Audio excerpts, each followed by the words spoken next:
Decentralized is better than centralized, and a decentralized future is where we are headed, but not without a fight. If the big boys are here and have decided that, choke point 2.0 really didn't work, they tried to kill it.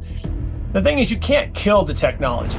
Mark Yusko talks about how he feels about the upcoming years for Bitcoin. He explains that he believes we're at a tipping point, after which blockchain tech will become an unstoppable force. Huge, unstoppable force. He views blockchains as the next evolution of the internet and explains how crucial it will be going forward. He's confident that the next few years will be glorious, and that Bitcoin and cryptocurrency in general will do amazing numbers. But he's quick to warn that we should expect a correction of significant magnitude post-2025. But he warns of something more dangerous too. Too dangerous? Yes, too dangerous. He explains that traditional finance companies and the government might decide to control crypto by creating laws that make it practically impossible to use. We already see some signs of this, but let's dive in. 2024 is the big year. And look, I've been talking about this for 6 years. It's crazy. I've been talking about this for 6 years, that 54 was the mainframe, 68 was the microchip, 82 was the personal computer, 96 was the internet, 2010 was the mobile net, and 2024 was going to be this thing, the truth net. And what's the truth net? The truth net is the internet of blockchains, where the blockchains define this spatial web and everything settles to chains.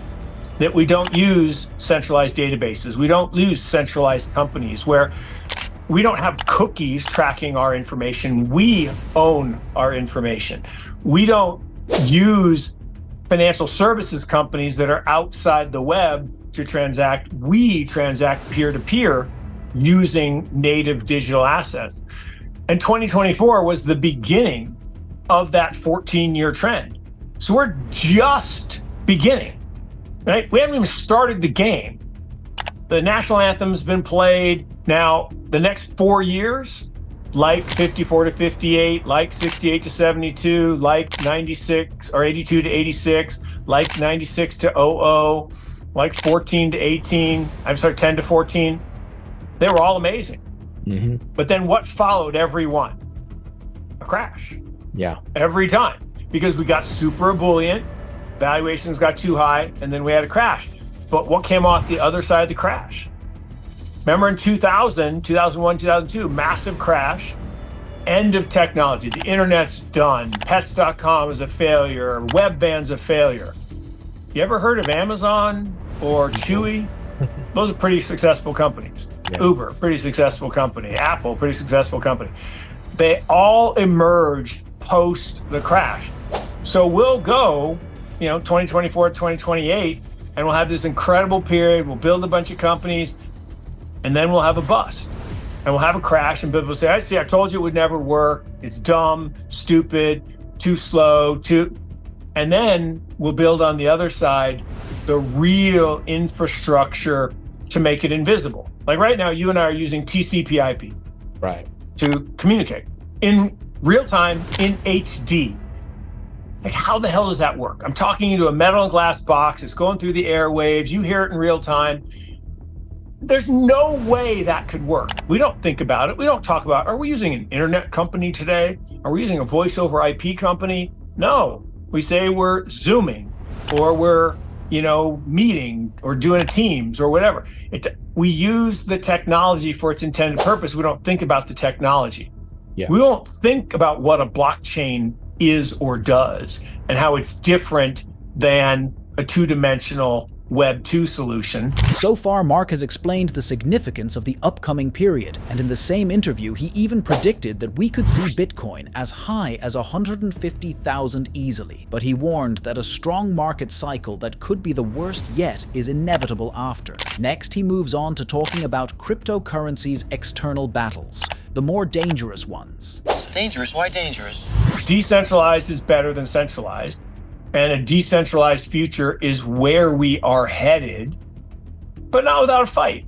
So do I expect all the big banks to roll over? Do I expect them not to try to create regulation to slow it down? Like, the thing I am afraid of is the ETF gets approved, a bunch of money flows into it, they sop up all the excess Bitcoin, and then they say, you know what?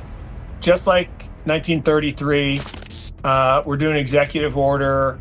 It won't be 6102 this time, but some number. It's illegal to self-custody Bitcoin. Now, people say they could never do that. Oh, sure they could. Yeah.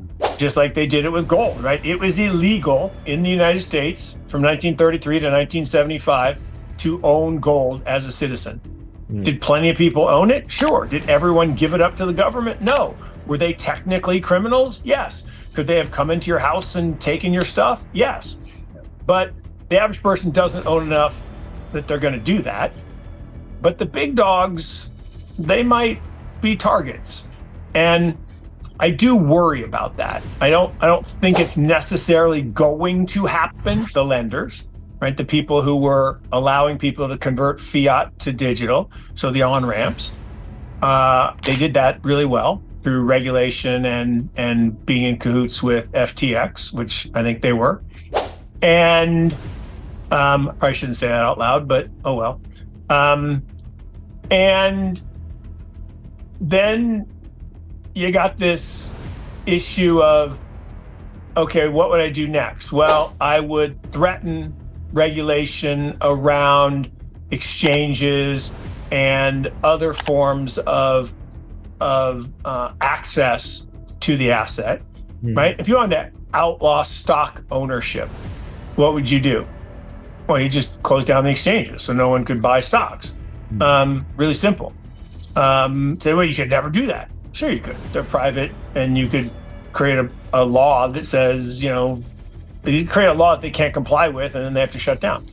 So there's a whole bunch of things that could happen. I'm not saying they will happen, but we need to be vigilant. And the difference is the fall of Binance CEO CZ hints that Mark's predictions might be more accurate than could be possibly imagined. It would seem that in regards to regulation, crypto might have some rough years ahead. But unlike gold and other assets, due to its digital and decentralized nature, blockchain tech will be very difficult to shut down globally. Mark Yusko's prediction that the Bitcoin might make owning Bitcoin illegal is very likely to come to pass. But unlike gold or alcohol, during Prohibition, holding on to your Bitcoin is much easier. Besides, looking back at history, precisely Prohibition and the 1933 gold ban, it's evident that these type of embargoes don't last. The government will not be able to hold Bitcoin for long. Combine that with the upcoming bull run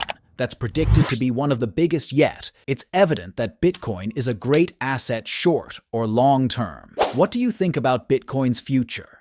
To see the latest in crypto news, watch this video here.